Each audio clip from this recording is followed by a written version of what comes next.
Hello. Just wondering about what you guys are thinking and what you are curious about out there. I wanted to post some things for you, and I kind of went into my little hibernation with being at home. It's an interesting experience for me because I'm realizing how much I like to socialize. I like to go out and I like to play with my friends. And it's been interesting. I mean, my work schedule, I've been working with people by video, and so I am staying busy and I'm working. So that didn't seem to change as much. But then the weekends and my days off would come, and I'm like, oh my gosh, I'm actually at home. So that's been an interesting experience for me. And what I did was I began to beautify my space. I found that really, as I mentioned in my previous video, creating sacred space was so important. And now I understand why, because when we're at peace, when we are still and inside, we have the ability to connect with our higher self, our guides, with source, with God. It is that stillness, it is the quietness that brings that to us, allows it to flow in. It's there all the time, always. We block it. Our limiting beliefs block it. Our distractions. And it's no mistake that what's happened has caused so much of humanity to slow down and stop doing all the busyness that they've been doing. It's scary, but the gift that is here available for us is to actually realize that we've been missing something that we cannot have until we slow it down and we actually go within. So my days off have been about beautifying my home in a way that creates sacred space just in the entire living area. So I planted a whole bunch of plants in planters. And these are planters that were sitting around outside that the person who lived here before had left. I've been here 6 years, and I've got these clay pots and planters that are just kind of looking junky outside. And I planted some beautiful flowers and succulents. And I planted some flowers for the inside of the home. So I have the outside, and then we cleaned up outside. We picked weeds. We straightened up things, dusted. And so now I'm noticing how calm and peaceful I feel inside. I really just love just sitting around and just enjoying it. So that has fed my soul. I encourage you to, and you don't have to spend money. Here's the thing. If you've been affected financially by this is not about spending money. Go through your closet. What are you holding on to that no longer serves you, you don't use, you don't wear? Clear some of this stagnant energy from your closets, from your home, and allow yourself to begin to breathe and move. The whole energy will start to move in your home. So let's get the homes, and that's why are we being kind of kept at home? What is that about?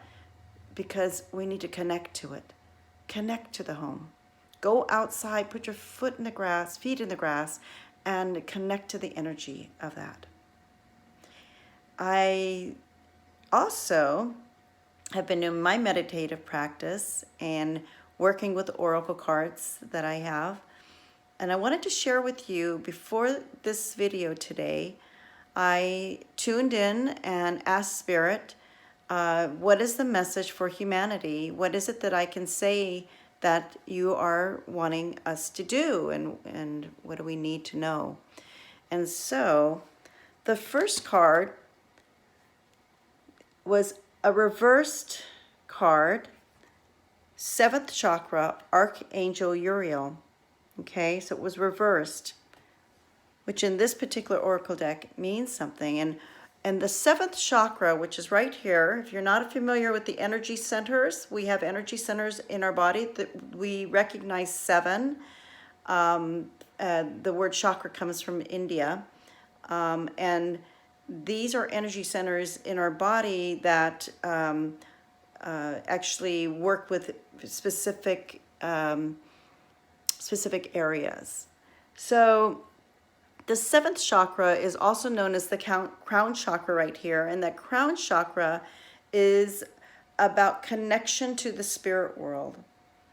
When in the card it was reversed, and what the message is that we're disconnected. Much of humanity is disconnected from the spiritual realm. And so if that's true, if we're disconnected from the spiritual realm, it's kind of like not having access, as I said in my 3rd video, having access to your navigation system. It's like being a ship on the sea that has no engine. It's just floating around, kind of not sure. And that is really, when you think about it, one of the things that drives us to distractions and addictions is our disconnect from ourself, from source, from this planet. And in that disconnect is the feeling of loneliness, deep, deep loneliness. So some of you may actually be experiencing that, because if you've had anything taken away that maybe was a source of how you kept yourself from accessing that, from feeling it, then you might actually be feeling loneliness, grief, along with fear, but you may be having other emotions come up. So basically, this is so critical for us to be connected to the higher realms in order to know what we're here to do and to feel the peace in our life. The 2nd card was the 6th chakra, which is your 3rd eye, Archangel Metatron. And the 3rd eye is really where the pineal gland is. All of our chakras have a gland that's connected to it. So we have the pineal gland. And this part right here, we were getting that the clarity is coming to some of us, the clarity of what is this all about.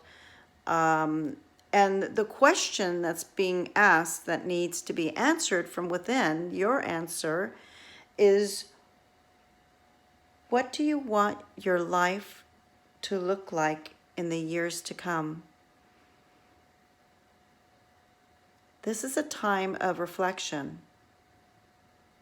What are you doing in your life that you like and would like to continue? And what are you doing in your life that is no longer resonating with you? Are there relationships that are stagnant? Are there relationships that are abusive? What is it that you need to self-correct in order to be walking the path that's truth for you, that you believe in and feel strongly about, is what you're here to do? The last card, again, was a reversed card. And this card, Door to Spirit. And interesting enough, the card is saying that we are disconnected from our intuition. So remember the first card, which was reversed, the crown chakra, we're cut off. So the disconnect from your intuition, that intuition is really, it's really here in the heart chakra. Within the heart is where I would say is a sacred temple.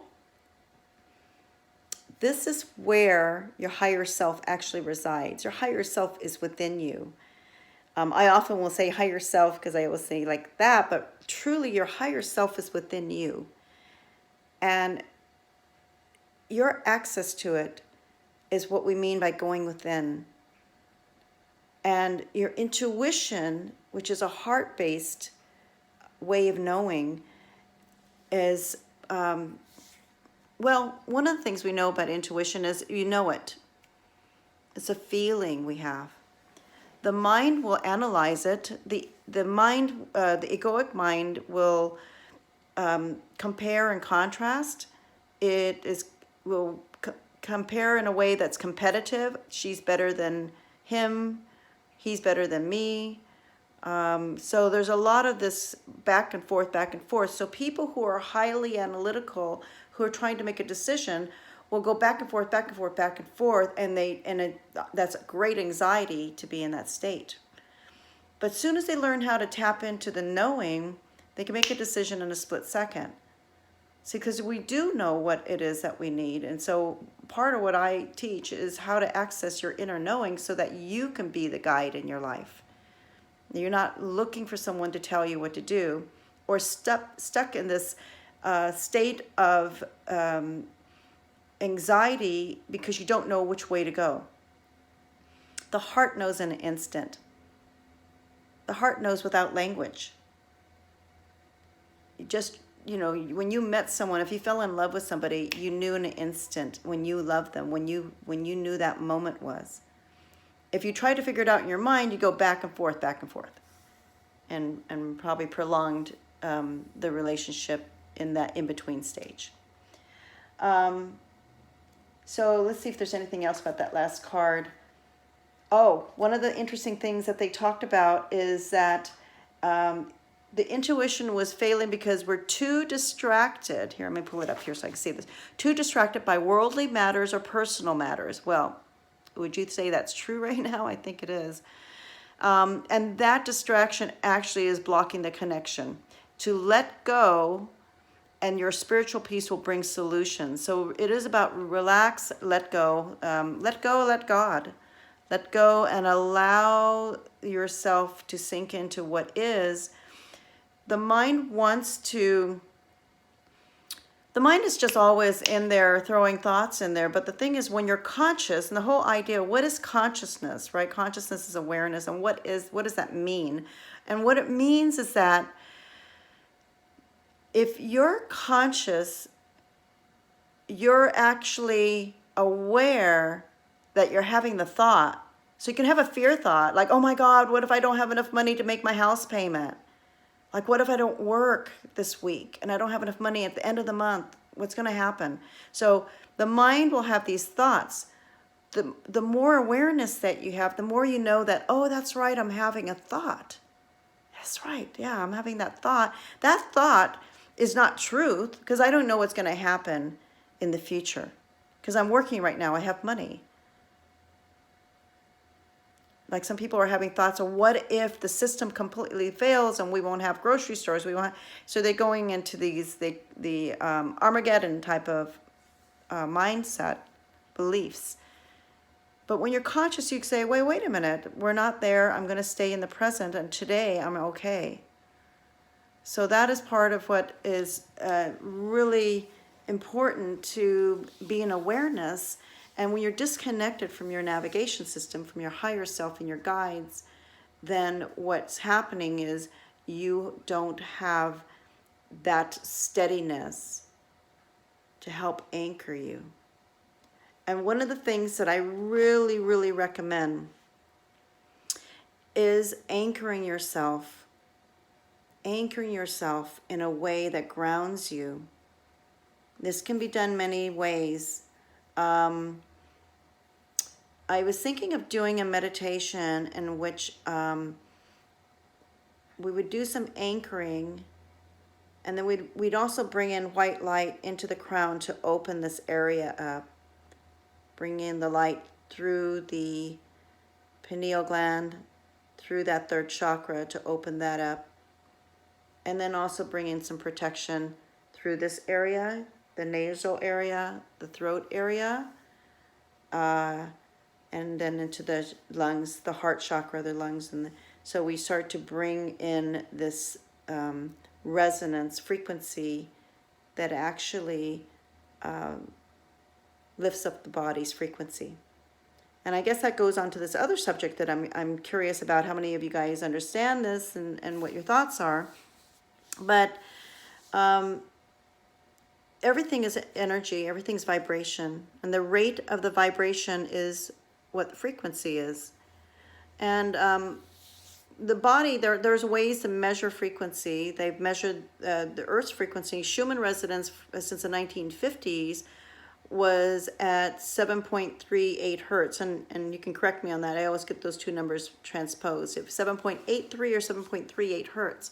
And now it has been spiking sometimes up to 90 hertz, resting sometimes around the 15 to 25. And so the Earth has not returned to that frequency for years. What that means in the spiritual community is that the light that has been coming through the many different universes and galaxies has come onto our Earth plane and is actually moving the energy and the frequency up. So everything on this planet is actually raising in frequency.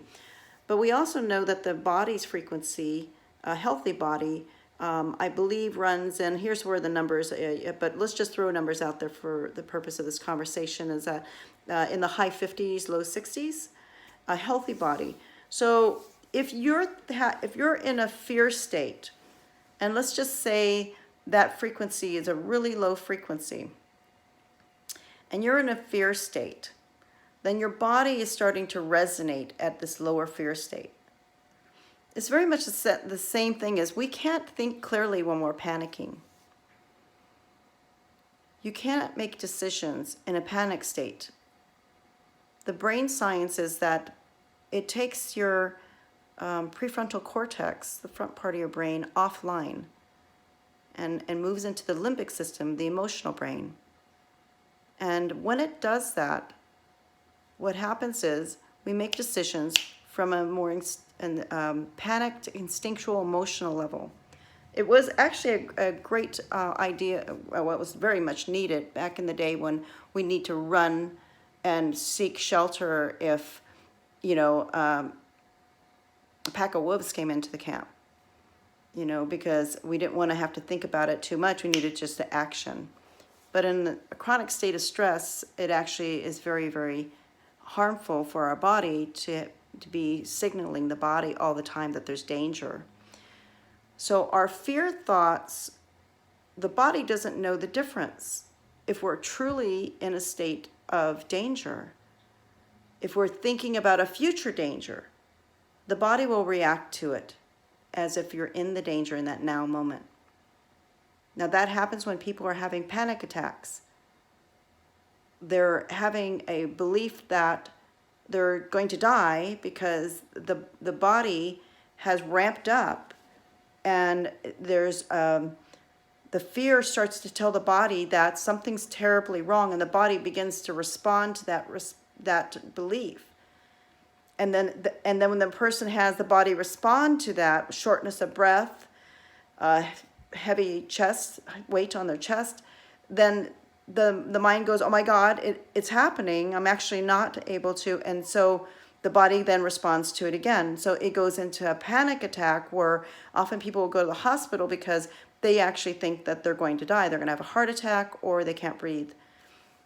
It's the mind that is actually, and then they'll check them out. Obviously you should go if you're having something severe. It could be a heart attack, but if it's not, often the doctors will say, you're having a stress response. There's a thing called the placebo effect. I think many people know that, where in trials of drugs, they'll give a group of people a sugar pill instead of the actual medication, and it's a way for them to see if the medication is actually having an effect. And there's always a percentage of the group that will get better. And the interesting thing about it is they got a sugar pill and they got better, and they found it was at the same percentage of the group that got the medication. Now, why is that? Because the belief system is absolutely a big part of us getting better. Bruce Lipton talks about the nocebo effect, and that is when people are given a diagnosis in which they're told they're going to die by accident, and they actually begin to have the symptoms of the disease are told and actually will pass from it. So this is something that is through the mind, and with guided imagery, there have been people who've been able to actually shift things in their body. So I'm going to put the links on this video so you can go to people's pages. Dr. Joe Dispenza, broke his back, and he was supposed to have emergency surgery, did not, if you read about his story, and using the power of his mind actually healed the broken back. This is one of the qualities of the imagination, one of the qualities in which our brain is, our mind is supposed to work, is to be able to imagine. The imagination is powerful. And truly, the word magi, which is an imagination, is related to the whole magical ability we have, as in the placebo effect and the nocebo effect. That we actually can, using our mind, start to shift the way things are. Now, interesting, if you like to look at some proof, I will also list Dr. Masaru Emoto's work, Japanese scientist, and which he showed how words and thoughts could shift how the water crystals, and there have been other types of researchers, like with rice and so forth, but it would actually shift the structure of the water crystals. What he did was he would have 2 glass jars, and one glass jar he would put words of hate, such as "I hate you, you make me sick," and on the other jar he would have words of love, "I love you, you're beautiful." And then he would flash freeze them and then take the crystals and look at them. And the positive words, the crystals were actually formed in perfect geometric shape. And the higher the vibration of the word actually formed more intricate crystals. And the jar that had the words of hate actually never formed any structures, geometric structures. He also did this with water in which they prayed over, and water they did not. They would take it from a polluted dam, and then they did the same thing. He also did it where he put water in this on top of a stool, and he had the people in the office just walk by it and send their thoughts to it. So this is showing that thoughts have energy. Our thoughts have energy, what we believe, what we think. And so our faith is absolutely important for those people who do have faith. Your thought system is absolutely making a difference. Now, we don't get into the idea that we're all connected to the collective. So when we're all holding this belief system and holding it and sending it up, because we're saying we are going to persevere, we're going to make it through this. There are some people who are saying, hey, let's just jump the timeline where this is lifted off the planet. If you're interested in doing a meditation on Saturday, they're having a global one. Just respond to me or message me. So our thoughts have energy. What you think matters. What you believe about yourself, about the world, matters. I'm going to list the work of Dr. Bruce Lipton, who's a stem cell biologist, who through his work discovered that really it was the field that was governing what was happening to matter, which is what Einstein said. And so it's called epigenetics. And then we'll also put in Dr. Joe Dispenza's work. He now does a lot of research in which he has been able to quantify, which I love that science is now quantifying this, how the mind can actually shift the inner state of the body. So that's brilliant. I love that kind of work. And again, when you begin to do this type of work, that is what starts to shift things, is using the thoughts. And then the last person I really love his work is Greg Braden. Greg Braden will talk about all of this as well. I love his work on how you manifest, because manifestation is with thought energy, which he talks about being an electrical energy with a thought. and the heart, the feeling that magnetizes it. So you have an electromagnetic frequency in the manifestation. So you have to hold that, by the way. You can't just think at one time and have that happen. You have to be in a state of that elevated vibration, because you're holding it up high enough so it can match what it is that you're bringing into your life. But we're being helped with a lot of light on this plane right now. So it is a time of manifestation, so we can all join together and manifest. We can manifest this new world. Maybe that's what it's all about, right? So hopefully this resonated with some of you or all of you. Let me know. Questions are definitely welcomed, because I'm just flying by the seat of my pants, and I wonder sometimes, if this is worth it, or if you guys are liking it. But I am guided by spirit to speak.